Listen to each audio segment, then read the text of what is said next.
Hi, I'm Barbie Atienza. And I'm Rina Tolentino. 𝗚cie chị𝗱 Join us on Good Job Philippines every Saturday, 11 a.m. to 12 noon. on Radyo Bandido TV simulcast on DZRJ 8:10 a.m. On Sky Cable Channel 224, digital boxes, and on free 2-air TV, facebook.com/DZRJ 810 a.m. And on our official YouTube channel. We give you all good news all the time, right here on Good Job Philippines.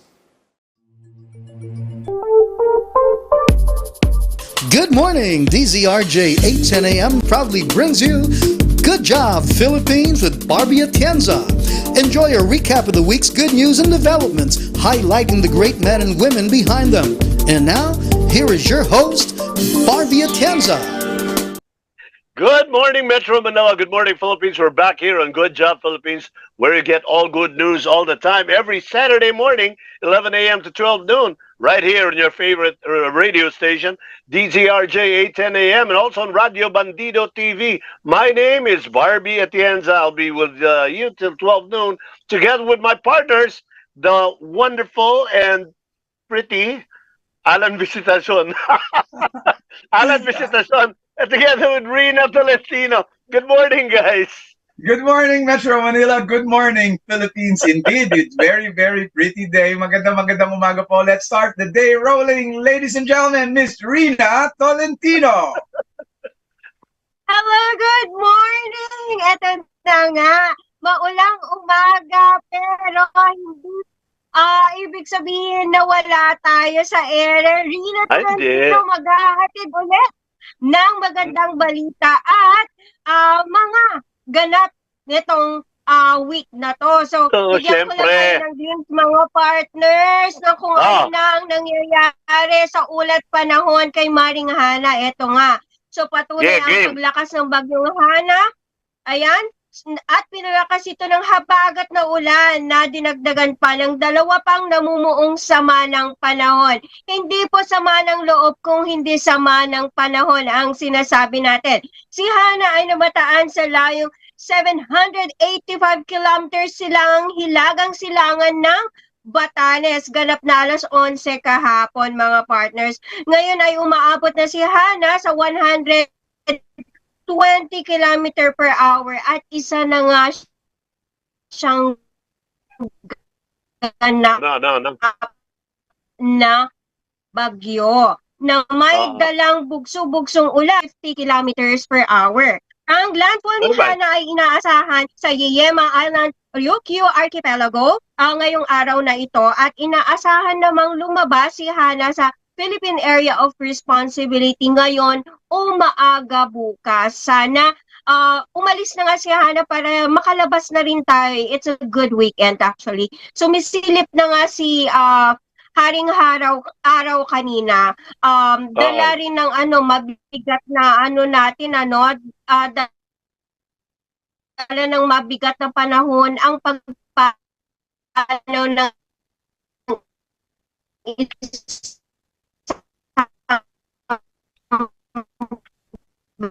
Yun! Ano nangyayari? Ang bagyo nasa bahay ni Rina. Ando na yung tatlong bagyo sa labas ng bahay. Alam mo ito, problema. Yung hindi ko alam. Ito problema lang talaga. Maganda naman yung work from home at saka yung work from everywhere. Gaya ng ginagawa natin. Nag-live tayo, zoom in. Kaya lang ang problema, yung reliability ng signal. Pagka ganyan, pumapalya, hindi natin alam. Si Rina ba nagkakaproblema sa signal o tayo? Hindi. Hindi, yung tatlong bagyo. Nagkasalubong. Kaya talaga alam mo mga kapatid, mga kasama, ang dami-dami talaga taong nag-aabang. Thursday pa lang, nararamdaman ko na naka-tune in na sila sa Good Job Philippines. Dahil alam nila yung first... Nakikinig sa iyo. Hindi, yung first 5 minutes ng Good Job Philippines talagang tatawa ka ng tatawa. Napakasaya talaga ng umagang Sabado. Diba? Pag nasa Good Job Philippines ka. Kahit ano pa yung balita. Correct. Regardless. Oo, naku talaga naman. I'm back. Ito na nga. So, panahon. Teka. Pabayaan mo munang tumawa yung mga audience natin. 1, 2, 3. Ayan. Pagbigyan mo muna. Masaya. Kamusta ba kalagayan ng panahon dyan sa inyo, Rina? O, yan na naman. Yan. Pero tuwa talaga ako kanina, Alan, nung pambungad natin when I was introducing you and Rina. Talagang, yung sabi ko, very pretty and wonderful person. Yeah. Talagang, nakita mo yung mukha ni Rina, talagang ini-expect na niya yung pangalan niya. Alam mo, talagang itong linggo na ito, kasamang Barbie, Sir Barbie at kapatid na Rina, alam mo, sa mas maraming tao, ito talagang Nakabukas ba yung bunganga ko? Hindi naman nakasira. Naging komiko itong linggo na ito. Alam mo, isang araw, ang mga estudyante pumasok sa kanilang mga eskwelahan, sa mga paaralan. Paghatid ng mga magulang sa kanilang paaralan, wala pang 30 minutes. Napakabdi talagang nangyari sa LGU. Uwi na. Biglang uwian na. Naku. Ay, madaming LGU na batikos tungkol dyan. Pero yun nga, yung iba naman maaga pa. Ang cut-off ng iba kasi 4 o'clock in the morning. By 4 o'clock, kailangan makapag-announce na sila. So yung mga mayor dyan, okay, mga opisyalis ng mga local government, talagang dapat naman ganun. By about that time, 3 o'clock, 4 o'clock, natatansya na natin yung kalagayan ng panahon. Pero alam mo, Alan, talagang sa panig naman ng mga liderato natin, ng mga namumuno sa mga LGU, they're taking a risk also. Alam mo, siyempre, bawat araw na sinuspindi mo ang klase, sinuspindi mo ang trabaho, may kawalan yan. Doon sa pag-aaral ng mga bata, sa budget, di ba? Kasi ginagastusan yan di ba? Kaya lang, yung sabi nga, you give priority to safety over prudence sa cost, no, sa resources. Di bali nang magkamali ka in the favor of safety. Yun ang problema yan, di ba? Oo. Okay na raw si Rina. Safe na raw si Rina. Safe na. Uwi ka na. Safe na. Ulitin ko. Ito na po, Miss Rina Tolentino. Pasok, Rina. Sige, sa mga nag-aalam na balita. Rina? Ala. Meron na yata siyang sound, Alan, pero wala nang... Yeah, malakas. Hindi na niya tayo naririnig. Okay, let's do it again. Okay, 1, 2... Wala pa din. Please pa rin ako dyan. Boses na lang. Okay, yan. Gumagalaw ka na. Bakit ganon? Ang pangit ko. Ewan ko. Ang pangit ko. Nagbayad ka ba ng wifi? Baka Oo naman, bayad yung dalawang wifi mo. beses. Okay, let's do it again. At ang nagbabagang balita ni Rina Tolentino. Yun nga, Ala, dala ng buwabagal. panahon. Ito na nga. Alan. Yes, kasamang Barbie at kasalukuyang pinapakyo ang pag-uulat si Rina. Magkita si Hana. Yung balita ni Rina, hindi nagbabagal. What's up, Wi-Fi? Yan, yun na. Kaya kailangan parang LGU to Yung pabugso ulan, naging busog na ulan. Oo. Sinisi pa si Ariel Okay, patuloy tayo sa ating talakayan at wala sa stasyon yan. Wala yan doon sa signal from where you are, Rina. So kung paki-adjust mo yung posisyon mo dyan sa bahay at saka kausapin mo yung mga nasa loob ng bahay. Baka may gumagamit pa ng wifi ninyo, nag-aagawan yan ng strength ng signal. So tell them for the next hour, wag muna sila mag-wifi. Ikaw lang muna. Nangyayari talaga yan. Nag-aagawan talaga yan. Alan, pero okay po yung oo nga. Kasi kanina rin ako nangangapa. Hindi ko alam kung ako nawawalan ng signal. Pero kahit dito sa bahay, pagka ganyan, isang tip po yan. Pagka ayaw nyo na puputol-putol yung inyong signal, yung mga kasama nyo sa bahay, papatayin nyo muna yung wifi. Kayo lang muna. At gather all the signal strength para sa inyo. Alan, tayo nakikiramay muli sa ating idol, sa ating boss, kaibigang mabuting kaibigan yan at mentor din yan to a certain extent.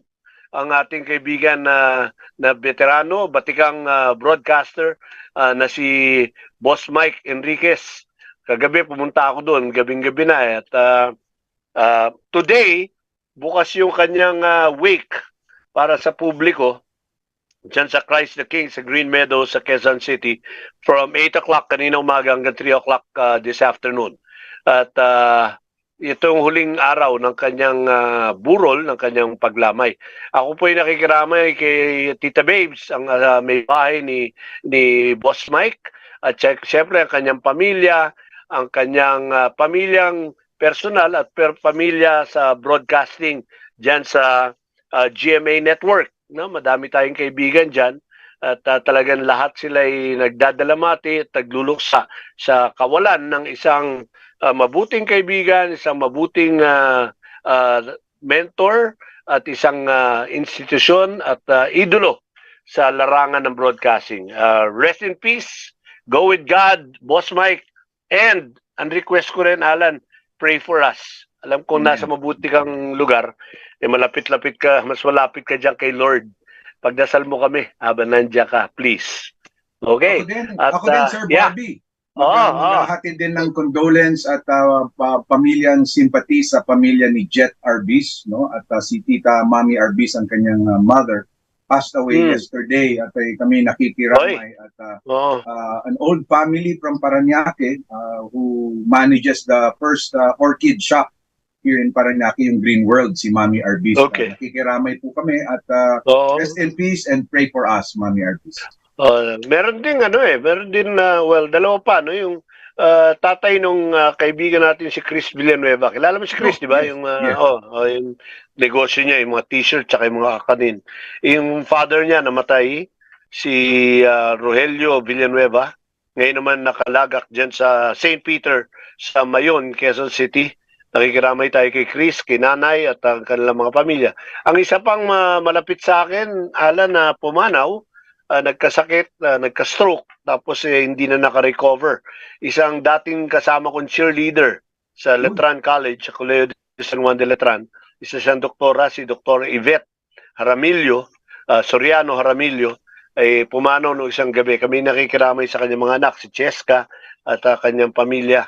Our condolences and well, again, it is our hope and our belief she's in a better place. So please, yung mga nandoon na po sa kabila, pagdasal niyo po kami dahil kami po ay struggling pa rin, no? Talagang struggling church tayo rito at in the midst of battle. Work in progress po kami. So tulungan niyo po kami. Kayo po ay nasa mapayapang lugar na. Si Rina nandyan na rin sa ere ulit. Hindi sa mapayapang lugar, sa ere. Welcome back, Rina. Oo, yes. Oo, medyo mukhang ropa may kinto tayo kanina, partner. So, eto nga. Rina, Nakapagpunta tayo ng maayos. Sige, bilisan natin yung nakalagay dyan sa iyong balita para pagkatapos mag-break tayo, tuloy tayo sa ating talakayan. Go ahead. Ay, sadya nga. Ito nga magandang part na itong week na to, partner, ha. Yung mandated rice ceiling na bagong kakapirma ng ating Executive Secretary Lucas Bersamin. 41. Yes, 41 pesos. eto na nga, from 42 to 55, ngayon 41 na lang yung 41, walang lalampas yan. milled. Yung naman na 48 to 56 dati na well-milled, ngayon na lang siya, 49, ayan. Maximum. Pwede ka magbenta ng mas mababa dyan. Okay, go. Ayan, so sabi nga, aprobado na ng Pangulong Ferdinand Marcos Jr. ang mandated rice price ceiling sa bigas sa buong bansa para sa layunin na makamit at matiyak ang makatwiran at abot kayang presyo ng bigas at patuloy sa kabila at sa gitna ng halos lahat ng pagmamahal ng bilihin. At sadya nga namang nakakatuwa itong magandang balita, partner, ano? Right, okay. Sandali, mag-break muna tayo at papagalin na tayo ni Direk Ariel. Wag po kayo alis. Magbabalik po tayo dito sa ating palatuntunan sa Good Job Philippines. It's now 11:14 all over the city and all over the country. We will be right back.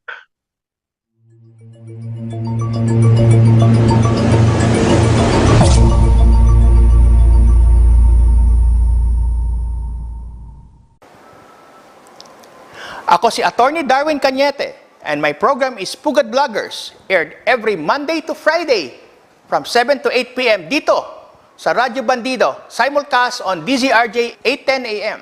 on Sky Cable, Channel 224, TV Plus boxes, and on free-to-air TV, facebook.com/DZRJ 8:10 a.m. and our official YouTube channel. Nood po kayo! The Observer Pusong Minero is a radio program that tackles political, current events, consumerism, and environment issues. It also tackles news and issues on responsible mining, its contribution to our country and communities in terms of social, health, and environment. The Observer Pusong Minero, hosted by Felix Tambongco, every Saturday from 6 a.m. to 8 a.m. on Radio Bandido TV, Channel 224 Sky Cable, TV Plus boxes, free-to-air Channel 29, Facebook.com/DZRJ 8:10 a.m. and on YouTube, DZRJ 8:10 a.m. Radio Bandido. Ako po si Arnel Doria at ito ang Good Trip, ang lingguhang biyahe po natin sa mundo ng travel, transportation, road safety at environment. Mapapanood po tuwing Sabado, 1:00 hanggang 2:00 dito po sa Radyo Bandido TV, simulcast on DZRJ 8:10 a.m., on Sky Cable Channel 224, digital boxes, and on free-to-air TV. Mapapanood din sa facebook.com/DZRJ 8:10 a.m. at sa ating official YouTube channel. Hi, I'm Barbie Atienza. And I'm Rina Tolentino. 𝗚cie chị𝗱. Join us on Good Job Philippines every Saturday, 11 a.m. to 12 noon. On Radyo Bandido TV simulcast on DZRJ 8:10 a.m. On Sky Cable Channel 224, digital boxes, and on free 2-air TV, facebook.com/DZRJ 8:10 a.m. And on our official YouTube channel, we give you all good news all the time, right here on Good Job Philippines. We now return to Good Job Philippines on DZRJ 8:10 a.m. Here is your host, Barbie Atienza. Together with the lovely Rina Tolentino. Yeah, lovely na, ha? And the dashing 𝗚cie chị𝗱, we're back on Good Job Philippines on this, rainy but still wonderful Saturday morning. Nobody can deny that. And bago tayo magpatuloy, Alan, Rina, babatiin ko rin lang ang ating mga kapatid sa Creative Industries Development. Yan ay bagong likha na talagang sekta or isang hanay ng lipunan. Ngayon talagang champion ng Pangasinan Congressman, si Congressman Tof de Venecia. Ngayong buwan ng Setyembre ay Creative Industries Month. At dapat nga kahapon nagkaroon ng pag-kick off diyan sa PICC pero na-postpone dahil nga sa sama ng panahon. But just the same, it's Creative Month. Labas natin yung ating mga pagiging malikhaing bilang mga Pilipino. At tayo din ay bumabati sa mga basketball fans natin sa buong bansa na bagamat sa ating pagkabigo na pumasok sa second round ng FIBA at nabigo rin tayo na magkaroon ng slot sa Olympics dahil talo na naman tayo. Ba, partner? Marami pang games ng Pilipinas. Last game yata yung mamayang gabi laban sa China. But just the same, out na tayo no? Ang babatiin ko yung mga nag-organize or nag-host ng FIBA. And I think na maganda dyan, wala tayong nababalitang hindi kaaya-aya para sa mga hinost natin mga dayuhang teams. At marami yan, napakalaking preparasyon yan. Kaya talagang congratulations to you. And for the team, marami tayong hinangaan dyan, madami tayong pinuring mga magagandang paglalaro ng ating players, ng ating kupunan, pero marami ring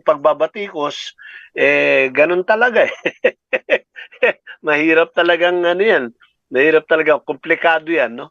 I think they should really take a look at it. There's really something wrong.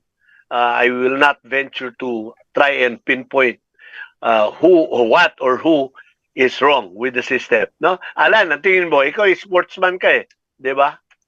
Yeah, of course, hindi naman ho ito template, no? Pero ito yung sinasabi natin, yung itong teams na nag-a-attend talaga sa FIBA, this is a team that has been together for the longest time. Kaso tayo tayo sa Philippines, tayo yung pinakamaikli because we come from other clubs as well. But just to qualify and mga kapatid, hindi tayo nilalamangan hanggang 15 or 20, no? At yun lang, talaga. We are still in range. Ay, nakita ko yung record, Rina, out of all the, I think about 10 or so teams from Asia dito sa World Cup, tayo yung pinakamababang kasi meron yan yung win-loss, hindi lang win-loss record, kundi yung number of points na tinalo. Tayo, minus 23. Yung talo nating 3 games sa qualifiers, 23, minus 23 lang tayo. Mas mataas sa atin diamak yung mga Japan, South Korea, and China.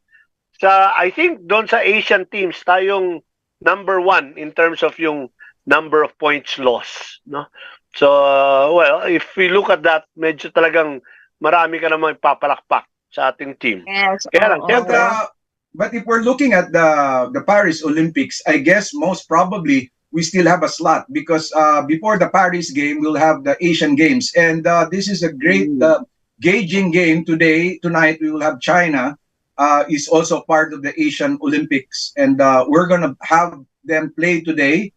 And that's a good gauge for us in the Asian Games, which is also a qualifying game for the Olympics.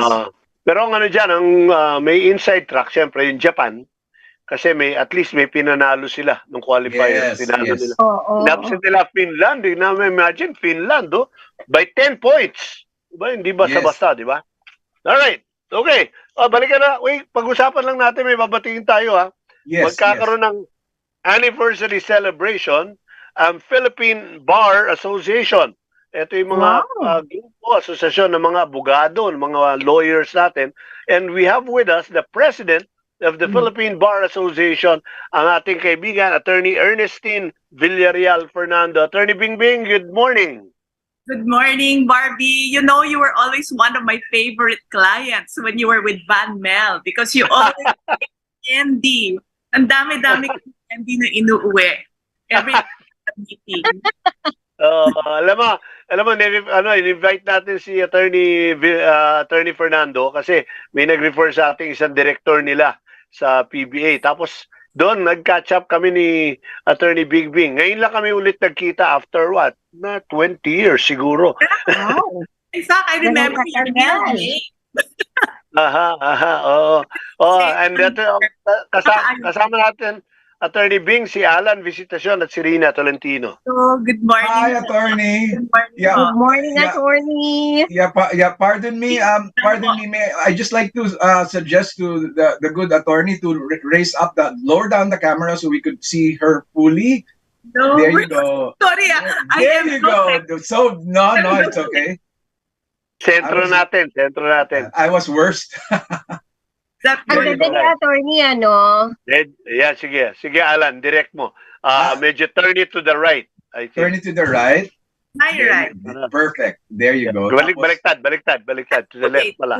Para nasa sentro ka. Okay, Attorney Bingbing, tell us about the Philippine Bar Association. What is it all about? What is the association doing? It's the oldest voluntary bar association in the Philippines. Of course, we have the Integrated Bar of the Philippines, and all of us lawyers who would like to sign pleadings, who would like to physically appear in court, we all have to be members. But the Philippine Bar Association is a voluntary association. Okay. And I have to say that, most of us here, we do voluntary work for other Filipinos, and also I think one of the things that distinguishes us is that we're brave, we're courageous, and we remain relevant to whatever issues are at hand. So you'll notice that sometimes, I don't know, do we say fight back? But we have our own opinions that we do try to elaborate on. It's not to say that the other associations or the other, like the IVP, is not brave or independent, di ba? They're required. Everyone's Okay. required to join them. Kami were voluntary. So Pero, don't okay, fight Attorney with Bingbing, join us.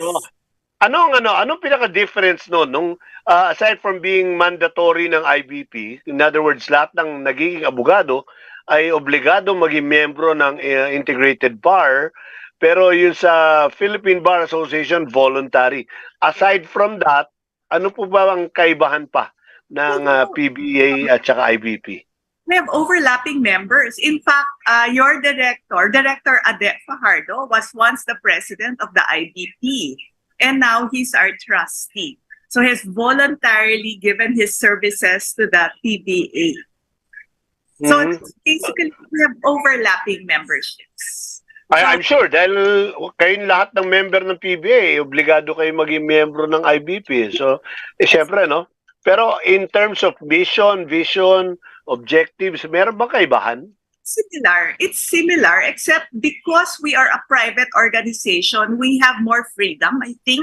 And then, as president of this term, I am able to be supported in different dreams for this Philippine Bar Association. So, since I'm also a professor in the UP College of Law, one of the dreams that I had for my term, and I think which we were able to fulfill little by little, is education, is legal education. And of course, since I also teach international law, then part of it is a greater international effect for the Philippine Bar Association. So we have linkages with international groups as well, international law groups as well. Okay. At Attorney Alan Visitacion, do you have a question for the witness? Please be kind. With the indulgence of the good lady, Rina Tolentino, may you take the floor. Go ahead, Your Honor. Rina, may tanong ka ba kay Attorney Bingbing? Yes, Attorney Bing, itanong ko lang, for the initiatives that you're doing right now, how would it benefit the youth, especially yung mga aspirants na maging lawyers naman? Yung mga batang lawyer. Yes. Bring that up. In fact, just last April, members of our association flew to Iloilo, and we met with students from 4 law schools in Iloilo, based at least in Region 6. And we told them stories about the different kinds of paths that are available to lawyers. So, not everybody naman wants to become a litigator like us. Ayaw naman ng lahat namang away, di ba? Ayaw nila magka-wrinkles. Yung iba, Away ba? Di ba? Alam mo naman yan, Barbie, di ba? I fought for your company. And then, some of them want to go into the academe. They want to teach. But before you teach, you have to learn. You also have to... Okay. You have to know what you're teaching. Attorney Bingbing, ano yung 4 na tracks yan? Litigation, education, ano pa? Wait, ha? Commercial law, siguro, no? Yeah, we have different tracks. And then we have international law also. So, pero may nagsabi sa akin, pag ikaw daw ay abogado at hindi ka nag-litigation, parang hilaw ang iyong pagiging abogado. Tama ba yun? I don't want to say that, pero hindi ako hilaw dahil hindi, pero litigation ka rin, di ba? Pero ayoko, hindi na ako. I've seen you in action. Kasi that would be an advantage, attorney, if ever. That would be an advantage. Yes. Kung nakapag-litigation. Yes. You litigate, you think on your feet So, but of course, before you go into a courtroom, you always have to review not only the content of your pleadings, but your procedure. Diba? Form and substance. What kind of objections you're going to reach, and you have to anticipate what kind of objections your kalaban will also. Parang chess game yan no? Talagang mag-strategize ka.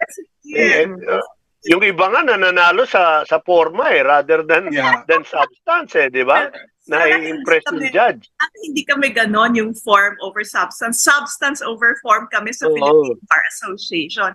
Kaya nga, I was hoping that, this would be an opportunity to invite people to learn more about the Philippine Bar Association. We actually have I know that that Professor Ade, who's also my co-professor in the UP College of Law, he asked you that we could say something about Law Day, which is on Monday. And go ahead. September is actually the month of law in the Philippines.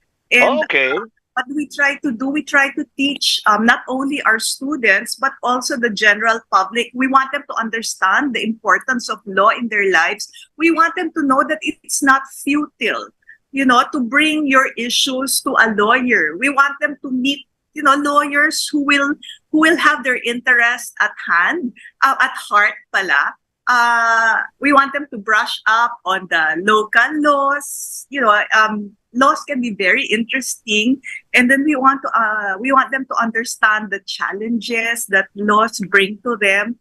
Things like that. But at the same time, we'd like them to know that we're celebrating our 131st Foundation Day. Wow.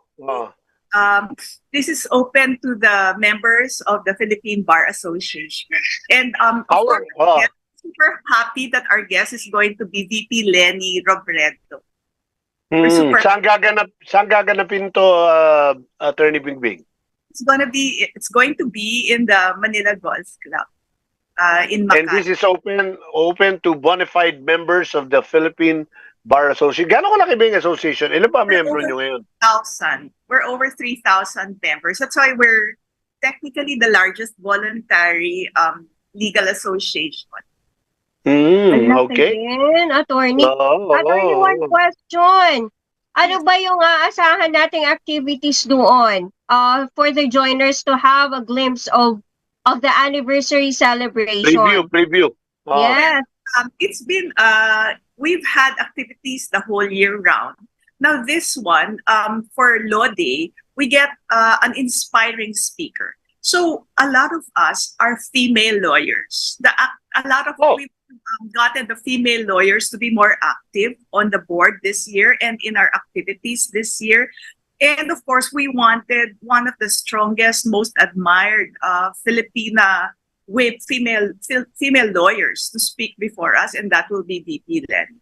And we're looking forward to hear what she has to inspire us to continue our fight for the rule of law. I can only imagine how empowered those women in the room would be. Yes. Diba? Tapos sumasabog yung kwarto, yung yung ballroom. Yeah. Forward to it as well. I could imagine as well. Alam mo, meron ba? Sabi mo, Attorney Bingbing, yung apat na road paths para sa mga career ng mga abogado. Meron ako nag-gather recently. Meron pa palang fifth path yan. Ang dami ko nakilalang mga abogado na nasa na ngayon, stand-up comedy act career. Oh, really? Really? In a lot of comedy bars, meron mga comedy cartel, comedy club, mga lawyers nagpe-perform. At sila, ang galing Alan talagang kwela sila Madami Anong level ng jokes kaya nila, partner? Ay, syempre tungkol sa profesyon nila. Halos lahat tungkol sa profesyon kami to become the butt of jokes. Okay lang sa amin. Hindi kami pikon. Sabi nga daw, kayo daw sa mga lawyer, pagka pumunta sa langit, meron special treatment. Sabi ko, bakit? Kasi bihira daw magkaroon doon. Diba? Handa naman kami, hindi kami we're ready that we will not be accepted. So, dasal lang kami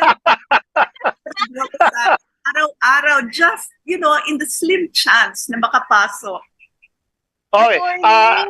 Sige, go ahead, Rina. Attorney, being you here, kasi gaya ko, there was an instance from few weeks ago.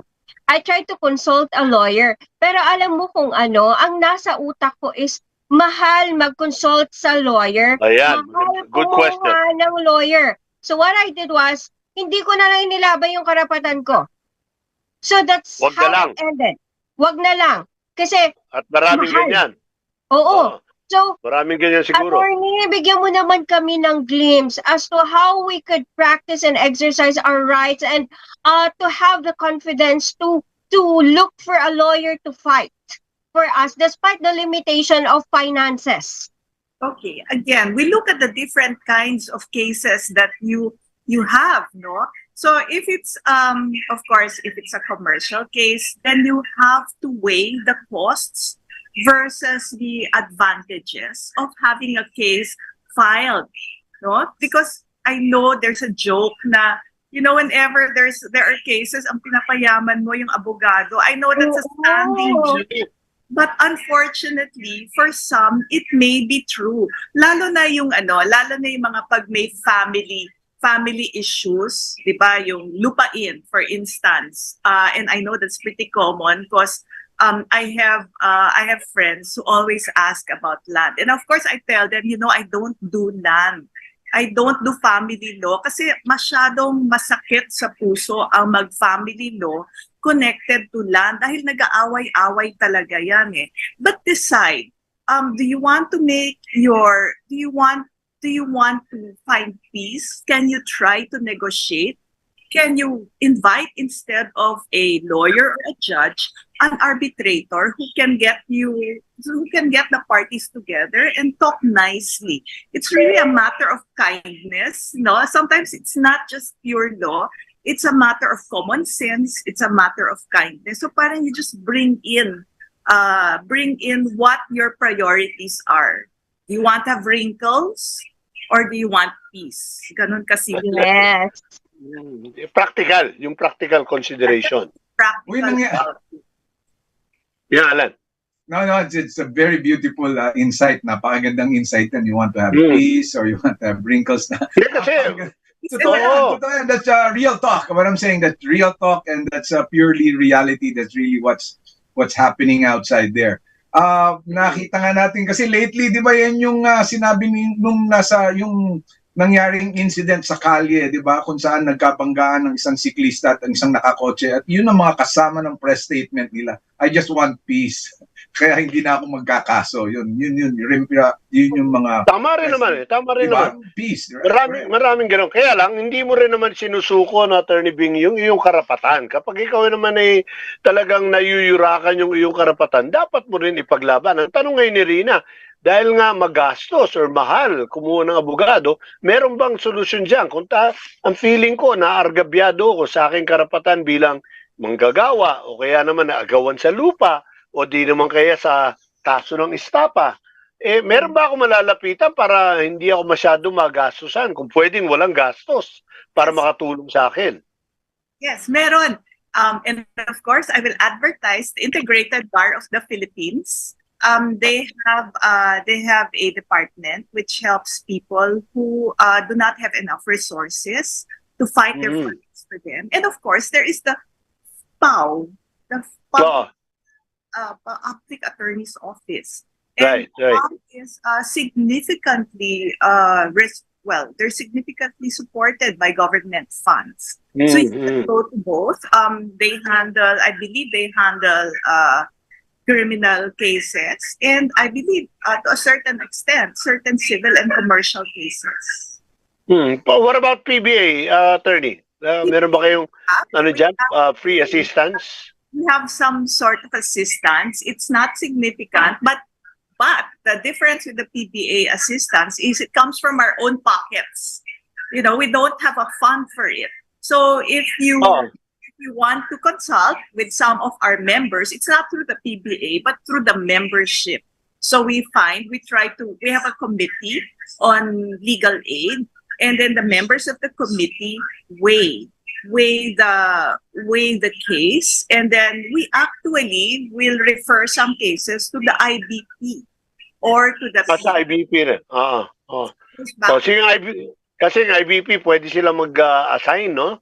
The IBP is funding. Pag nagdulog ka, pwedeng, hindi, well, actually, yung sinasabi ni Rina, hindi funding ang problema, kundi funding in terms of paying the what do you call that? The professional fee Yes, of attorney. the Kasi sa PAW, attorney, if I may share, sa PAW kasi merong talagang bracket ang pwede lang nilang tulungan. ganon. Oh. Yes, partner. Indeed, And yeah. kapag ka mas mataas yung sahod mo or kumikita ka naman, I think they will not assist you as far as I'm concerned. Meron silang certain bracket ng earning ng tao. Pero Parang dapat yung mga tinutulungan clarification. nila, with all appreciation sa PAW, are those people talaga na nasa laylayan ng lipunan na walang-wala. Pero kagaya natin na may trabaho, hindi nila pwedeng asistihan. I see. Then they go to the IDP. Especially Yes, yung pala yun. diba, something new, something creative, and you want to study the case, and you have competent lawyers who are willing to handle the case, that would be wonderful. Attorney, just to perk up the story, especially in the month of law, as you said, September, any milestone, historical milestone from your organization that has contributed to the nation building? Okay. Our milestones are, some of them are large, some of them are small. If I may share a story, I joined the PBA sometime in the 1990s. Anyway, Barbie, I mean, I don't hide my age. I'm a senior. I'm a wielding senior citizen holder. Ako din. Ako, sinasabi ko lang, kumakanta ako, kaya senior citizen ako. Yes. Okay, go ahead. So, I remember yung mga EDSA revolution, kasama kami doon. You know, endangered yung mga career namin, ha? Pero nagmarcha kami. Kung hindi nagmamarcha, pati yung, when one of our presidents of the country was at, when there was a case before him in the Senate and there was attempt to get rid of him, we also provided lawyers, and they gave of their own free will. And you know, of course, they won. The lawyers won. We have cases that are ongoing, and a number of them are anti-graft cases. We have lawyers. We have members of ours who are litigating for Senator Laila de Lima. So you know where we're at. Diba? A lot of us are commercial law lawyers, but we're commercial law lawyers with a heart. So I'm trying not to be too detailed here, but you know, I don't want to put my colleagues in a tight spot, but that's where we are. All right. Okay. Okay, we're still on? Yeah. Attorney Bing, hingan kita ng dahil of course limited din yung time natin bago ako humingi ng message from the PBA. Ang tanong ko siguro yung para sa mga kabataan nga, yung mga naghahangad pa rin maging abogado, is it still wise for our young people now in the age of technology and what's happening to the country towards the future, kung ikaw ay may anak at tanong sa'yo, ma, pwede pa ba, okay pa ba sa akin maging abogado? Is it still advisable for young Filipinos to embark into a law career? Okay, I will answer that this way. The law will always be relevant. Courage will also be relevant. But as an aside, I have to tell you the truth. I discouraged my sons. I only have sons. I discouraged my sons from going into law. Bakit? But in spite of that, law will always be relevant. Alam mo, napansin ko, Bing, maraming parami yung mga babaeng abogada. Yes. Di ba? Ang daming babaeng pumapasok sa law. Lalo na kahit ngayon, mga naglilingkod sa government, ang dami mga USEC, mga ASEC na yung abogada, puro babae. Bakit ba? Bakit naging attractive partner, yun? kung kaya ng utak ko, why not? Kaya naman ang utak mo, ikaw naman. Hindi lang kaya ng oras mo, ang dami mo kasing ganap. Attorney, bakit? May explanation ba doon? Bakit naging attractive ang legal career, ang legal profession sa mga kababaihan? you know, that's very interesting because my batch in the UP College of Law, we were majority women. The majority women. Wow. 50% plus 2, we are majority women. That's as far back as 1987. Oo nga eh. In bar, I'm only the 6th female president. It's a 132-year-old organization. Wow. And you're only the 6th. But you know, we're supported by all our male colleagues who are really there to lift us up all the time. They're always supporting. Kasi, kaya I keep on wondering about this because during our time, parang pagkatagal-tagal na, no? Parang bihira, yung parang pag kami nakilala kang babaeng abogada, parang abogada ka talaga, di ba? Of course, there are even prominent legal luminaries, yung mga justices, Cecilia Palma, di ba, mga ganon. Pero konti lang sila. Noon konti lang. Ngayon, parang ang dami na. Parang hindi na surprising yung makilala mo. Hi, what do you do? I'm a lawyer. Oh, okay. Dati, pagka ganon, talagang malalaglag ka sa silya mo, tapos sabihin mo, excuse me, doon na lang ako sa susunod na table. ako nga nagulat eh. Di ba? Biglang, yung anak ko, abogado. Ay, yung anak mo, si Erica. My daughter. Oh, yes, that's right. So, yun siguro maganda pag-aralan din, no? I mean, what made law attractive to women in this more recent years? Anyways, with the time that we have, Attorney Bingbing, ano ba ang mensahe ng PBA as a legal profession association, a voluntary association at that, and celebrating our 132nd anniversary? What's your message to our listeners and our viewers? Thank you very much. Are we done? Yeah. Go ahead. What's your message to our listeners? I'd like to, well, aside from telling you about our continuing education and expanding international frontiers, never lose hope where law is concerned. For your question about female lawyers, I think for my case, I had a very supportive husband who allowed me, who let me be me and be a litigator, be the first partner of first female partner of Sigurd Reyna Law Office. And I have, my mother wanted to become a lawyer and she was also very supportive. So I think part of that is having a support group that helps you litigate, that helps you go to work every day knowing that your family is safe at home. So not lose hope, especially for female lawyers or would-be female lawyers, do not lose hope. So it's still a very noble profession. Ito isang tanong dito ni Wilson. Marami ba kita talaga ng mga lawyer? Oh, yan. Kasi factor yan eh. Pagka nagdi-decide sila, okay, maganda. Dakilang profesyon ng pagiging isang abogado. Ngayon, ang tanong, siyempre, yun nga, malaki daw ba kita sa pagiging abogado? Ang alam ko, oo, dahil mga kaibigan ko, gaya ni Attorney Bingbing, yaman yan. Depends. Depends. And for us, depends on what?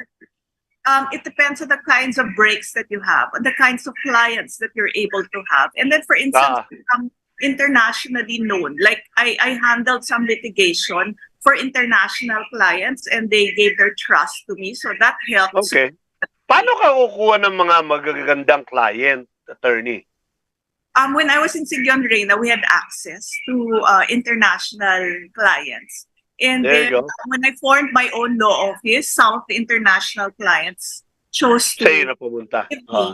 It pays also na magkaroon ka ng start-off, kick-off career sa mga prominent law firms. So, in Sigurd Reyna, ang dami na meron kayong Supreme Court Justice, si Justice Art Brion, sa inyo yun di ba? Yes. Art was my partner. Tapos the late Boy Lantin was a good friend, attorney. Magagaling na abogado. Diba? He's a good friend. Napaka-brave. Genyo.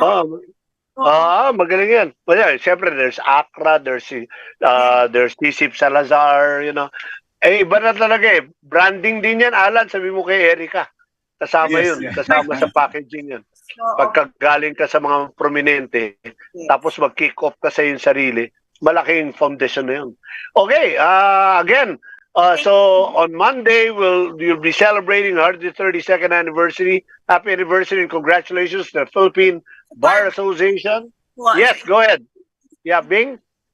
Thank you. Thank you very much for this opportunity to talk a little about law and females in law.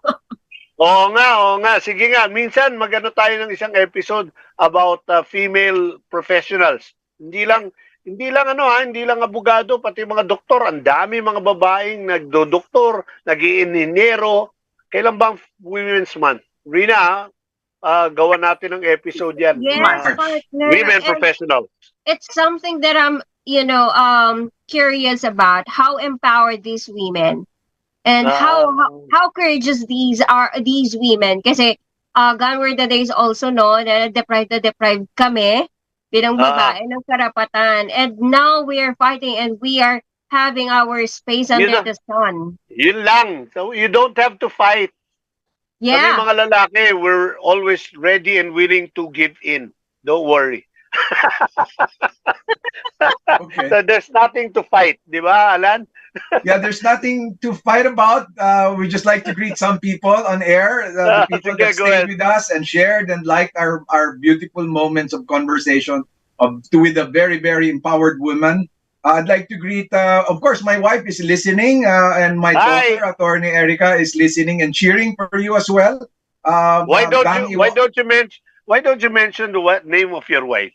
Oh, my wife Joyce. My wife Joyce is listening. Yes, there you go. Thank you very much. And then, of course, I'd like to greet Lito Carag of Smart House is on the air. Professor Bibero is here with us. So many, Lulu, Pajardo, and so much more. And salamat talaga. Ito pa. Batiin din natin si Damir Baitlong, si Rosalinda Iwata, suki natin yan, si Jerry Cornista, Wilson Olivares, and siyempre, the lovely Marlene Craig is also listening to us. Yes, thank you very much, guys. Fernandez, ayan. So, hello. Ano ba? Talagang ikaw ba, Rina, tuloy mo na yung pagiging abogada. Si Attorney Bingbing yata yung nag-law, may asawa na. So, kita mo, kahit being a mother and a wife, and going into law. Baka hindi ng utak ko. Kaya mo yan. Kaya mo yan? Hindi, alam mo, I'll confess ako, frustrated lawyer din ako. When I was younger, when I was about 23, after my singing career, nag-law ako sa Arellano. Tapos saka 1 year ako. Kaya lang, yung pinagtatrabaho ko, yung American company, pinadala ako sa Amerika. So my choice was tuloy ko yung law or skip ko yung trip to America. At that time, hindi pa ako nakakasakay ng eroplanong international. First flight ko international sa Amerika. Hindi ko naman matanggihan. So tumigil ako ng law. Pagbalik ko, nag-MBA na lang ako, hindi na ako nag-law. Pero sayang, dahil kami, family of lawyers din kami. Yung lolo ko was a lawyer, my uncle was a lawyer. But yung pagiging lawyer naman they used into getting into politics, di ba? So yun, that's another career, di ba, Bingbing, no? Isang career pa yun. Maganda pumasok ka ng politika, meron kang law background, di ba? Yes. All right. Very advantages.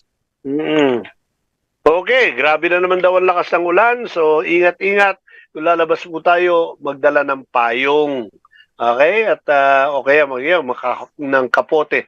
This afternoon, nandiyan po ako sa BF Parañaque. Alan, if you want to join me at the Presentation Parish, I'll be giving a talk there for their Life in the Spirit seminar at 4 p.m. this afternoon.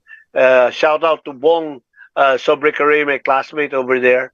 And we'll have a blessed afternoon. Oh, may babatiin pa kayo? May gusto pa tayong banggitin? Barbie, can I greet my husband? Oh, yes, of course. Yes, and the other people in the Integrated Bar of the Philippines, attorney, greet them. Thank you very much for the support of my husband, Arcos Fernando. He's a director of Metro Bank, and he's with the AIM, Asian Institute of Management. He's a trustee. There you go. And I shout out to my sons, Kinito and Rafael. Ito na naman, proud mother na naman ako. None of whom became a lawyer, Ayaw mo, ayaw mo. Salamat, Barbie. Salamat po sa inyong lahat. And Salamat. Bar Association also for all the support. All right. Meet everybody. Okay. Salamat sa inspirasyon. Thank you also for your time and this Okay. Bye-bye. And have a great celebration, Philippine Bar Association, our group of our lawyer friends out there celebrating their 132nd anniversary. And we have with us the president of the PBA, who happens to be the 6th woman or female president of the PBA, di ba? All right, Alan. Thank you very much, everyone. Isa na namang mahiwagang araw ang nakasama namin kayo, full of fun and gladness. Thank you very much. Warmly, magkita-kita po tayo ulit next Saturday, same time. Paalala mo, imbitay mo sila sa UB Express. Oh yes, maraming salamat ka Sir Barbie, at huwag niyo pong kakalimutan tuwing Martes hanggang Biyernes alas 5 ng hapon. Usapang Bayan Express po, kasama ninyo si Alan Visitacion at ang buong himpilan ng DZRJ. Maraming salamat. Oy, ako naman gusto ko munang congratulating tong partner natin, si Rina Tolentino. May bago na naman niyang project na kanyang ilulunsad. Sige, tell us about it, Rina. Meron kang staycation. Staycation place. Invitahan ko kayo lahat to stay with us at Serene City here at Manhattan, Cubao. You can book your staycation with your family. Ayan, and we also have Serene staycation then sa Montalban, Rizal. Ayan, so book your special events with us. Paano ko kontakin? Well, all you have to do is to contact us, visit our page, Serene Stay, or you can message me through 0905-529-7640. Ayan. Direk Ariel, hindi natin sisigilin si Rina noon, pero meron tayong free stay doon ng one night. So, pagbigyan mo na yan. Yes, Direk.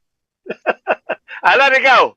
Yes, paalala lang, malapit na po ang Bear at Bear Month na po sa lahat po ng... Bear na! Ngayon. Yes, Merry Christmas. Lagi ko pong pinapaalala to. Si JMC. Yes, umiikot po tayo sa mga radio station. Yung huling ikot natin kay Estigoy, kay Sir Estigoy, kay Kuya Marvin, huwag niyo pong kakalimutan ng OPM. Makinig po tayo. Maraming magandang Christmas song ang OPM po. Back to you, Mark. Alright. At muli, mga kapatid, medyo ingat-ingat po tayo ngayon dahil tag-ulan. At yung mga may sasakyan dyan, huwag na kayo makipagsapalaran. Kung hindi rin lang talagang importante, medyo tumataas ang baha, hindi na natin maiwasan, no? Pero wag na ngayong mga ahas kung hindi kinakailangan na sumuong sa baha. At mahirap masiraan. Alam mo yung dalawang sasakyan sa Marikina, lumubog hanggang bubong, di ba?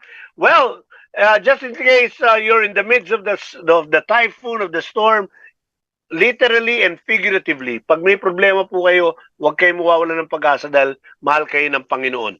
God loves you, and the best way to love Him back is to love yourself. Best way to love yourself is to take care of yourself physically, mentally, spiritually, and intellectually. And once you've learned to do that, love your neighbor as yourself. Take care until next week, 11 a.m. to 12 noon right here on the station. Good job, Philippines. And coming right up next is RPM, Revolutions Per Minute with Marlene Craig. Ako po yung lingkod, Barbie Atienza. Until next time, this is Good Job, Philippines. You've been listening to Good Job Philippines with Barbie Atienza. Good Job Philippines is an exclusive presentation of DZRJ 810 AM.